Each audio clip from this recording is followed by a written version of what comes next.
સ્વાગત છે મિત્રો તમારો અમારી યુટ્યુબ ચેનલ પર। મિત્રો હાલમાં જૂનાગઢ મહાનગરપાલિકા દ્વારા મિત્રો સીધી ભરતીની અલગ અલગ જગ્યાઓ માટેની ભરતી માટેની જાહેરાત કરવામાં આવેલ છે।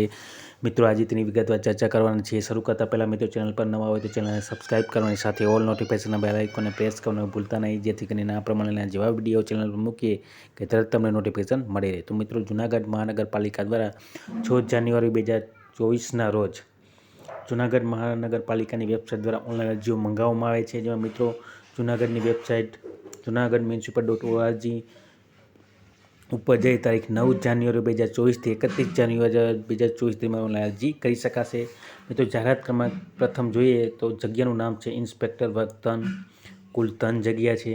ત્યારબાદ ક્રમ નંબર 2 ઉપર છે નાયબ એકાઉન્ટન્ટ વર્ગ 3, કુલ 2 જગ્યા છે।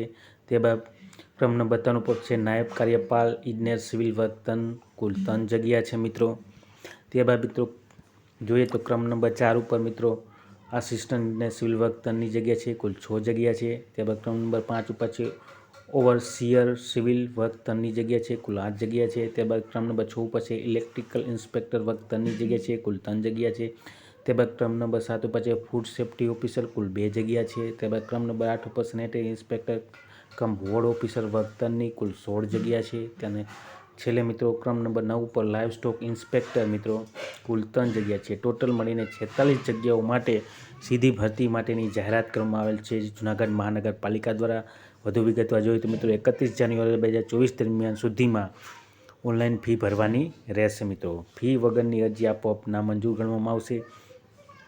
આ ભરતી પ્રક્રિયા બાબતે પસંદગી સમિતિ દ્વારા જણાય તો મેરિટ આધારિત શોર્ટ લિસ્ટ થયેલ ઉમેદવારોને જ ફક્ત પ્રથમ તબક્કે ફિઝિકલ ડોક્યુમેન્ટ વેરિફિકેશન માટે બોલાવવામાં આવશે અને સરકારશ્રીના નીતિ નિયમો અનુસાર અનામત કક્ષાના ઉમેદવારોને છૂટછાટ આપવામાં આવશે મિત્રો હેલ્પલાઇન નંબર આપેલ છે મિત્રો support@registernow.in ઉપર જઈને તમે ઈમેલ દ્વારા કોઈ પણ હેલ્પ લઈ શકો છો। તો જૂનાગઢ મહાનગરપાલિકા દ્વારા મિત્રો આ પ્રમાણેની અલગ અલગ પોસ્ટ માટેની ભરતી માટેની જાહેરાત કરવામાં આવેલ છે। મિત્રો જે શૈક્ષણિક લાયકાત વિગતવાર ચર્ચા કરીએ તો મિત્રો જે એકાઉન્ટન્ટની જે ભરતી થવાની છે તેમાં તેની વિગતવાર ચર્ચા કરીએ તો મિત્રો જાહેરાત ક્રમાંક JUMC 2024-2 જૂનાગઢ મહાનગરપાલિકા દ્વારા નાયબ એકાઉન્ટન્ટ વર્ગ 3ની કુલ 2 જગ્યા માટે જે સીધી ભરતી માટેની અરજીઓ મંગાવવામાં આવે છે તે તારીખ 9 જાન્યુઆરી 2024થી 31 જાન્યુઆરી 2024 દરમિયાન અરજી કરી શકાશે।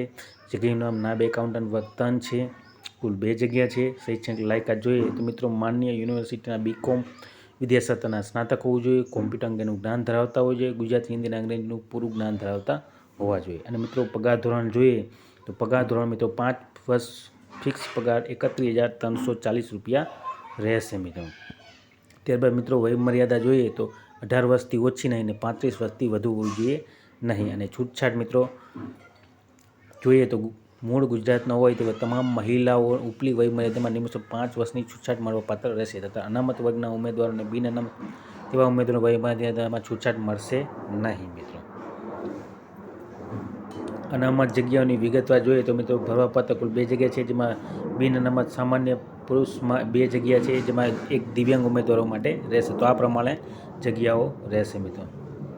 ત્યારબાદ મિત્રો આગળ જોઈએ આપણે તો મિત્રો કોમ્પ્યુટરનું બેઝિક નોલેજ ધરાવતા હોવું જોઈએ, જેમાં સરકાર માન્ય યુનિવર્સિટી અથવા સંસ્થામાં કોમ્પ્યુટર જ્ઞાન અંગેનો કોઈપણ ડિપ્લોમા, ડિગ્રી, સર્ટિફિકેટ કોર્સ કરેલો હોય તેવા પ્રમાણપત્રો અથવા ડિગ્રી કે ડિપ્લોમા અભ્યાસક્રમમાં કોમ્પ્યુટર એક વિષય તરીકે પાસ થયેલો હોય તેવા પ્રમાણપત્રો અથવા તો ધોરણ 10 અથવા તો ધોરણ 12ની પરીક્ષામાં કોમ્પ્યુટરના વિષય સાથે પાસ કરેલો હોય તેવા પ્રમાણપત્રો ધરાવતા હોવા જોઈએ।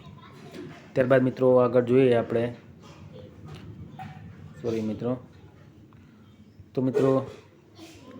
ત્યારબાદ જે મિત્રો અરજીપત્રક છે જેમાં ફી જે ભરવાની થશે તે મિત્રો પ્રત્યેક અરજી સાથે તમામ મહિલા ઉમેદવારોએ 300 રૂપિયા અને બિન અનામત વર્ગના પુરુષ ઉમેદવારોએ 600 રૂપિયા અરજી ફી ભરવાની રહેશે મિત્રો કોઈપણ સંજોગોમાં અરજી ફી પરત મળવાપાત્ર થશે નહીં। અને જન્મની જે તારીખનું પ્રમાણપત્ર હોવું જોઈએ તે મિત્રો SSE બોર્ડ દ્વારા આપેલ SSCનું પ્રમાણપત્ર માન્ય રાખવામાં આવશે મિત્રો।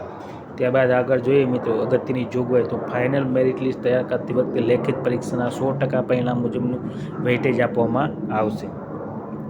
યુનિવર્સિટી અથવા કોઈ સંસ્થા ટકાવારીને બદલે CPI, CGPA, SGPA, OGPA grade મળતી હોય તો તેવા કેસોમાં ઉમેદવાર 13 માર્ક્સની યુનિવર્સિટી અથવા સંસ્થાના માન્ય સૂત્રમાં ટકાવારીમાં ગણતરી કરી અરજી ફોર્મમાં ટકાવારી દર્શાવવાની રહેશે મિત્રો.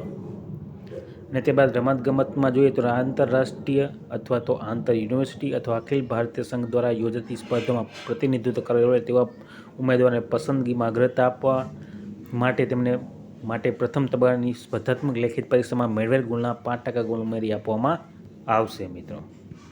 અને ત્યારબાદ મિત્રો લાસ્ટમાં જોઈએ તો મિત્રો જે લેખિત પરીક્ષા યોજવામાં આવશે તે મિત્રો લેખિત પરીક્ષા ગુજરાત રાજ્યમાં કોઈપણ સેન્ટર ખાતે લેવામાં આવશે અને ઉમેદવારે સ્વખર્ચે ઉપસ્થિત થવાનું રહેશે. પસંદગી પામેલ પ્રતીક્ષા યાદીમાં રાખવામાં ઉમેદવાર અસલ પ્રમાણપત્રો રજૂ કરવાની જાણ કરવામાં આવશે. જો ઉમેદવાર અસલ પ્રમાણપત્રો નિયત સમયમર્યાદામાં રજૂ કરશે નહીં તો તેઓનું પસંદગી યાદી તો પ્રતીક્ષા યાદીમાંથી રદ કરવામાં આવશે. તો આ પ્રમાણે મિત્રો જૂનાગઢ મહાનગરપાલિકા દ્વારા અલગ અલગ જગ્યાઓ માટેની ભરતી માટેની જાહેરાત કરવામાં આવશે અને તેની તમામ વિગતવાર માહિતી મિત્રો તેની ઓફિશિયલ વેબસાઇટ junagadh.municipal.org ઉપર જઈને તમામ જગ્યાઓની શૈક્ષણિક લાયકાત મર્યાદા ડિટેલ વાઇઝ તમે મેળવી શકશો. તો જે પણ ઉમેદવાર મિત્રો ઓનલાઈન અરજી કરવા માંગતા હોય તે સર્વ ઉમેદવારે નોંધ લેવા વિનંતી. અને મિત્રો ગમ્યો હોય તો લાઇક, શેર અને સબસ્ક્રાઈબ કરવાનું ભૂલતા નહીં. જય હિન્દ.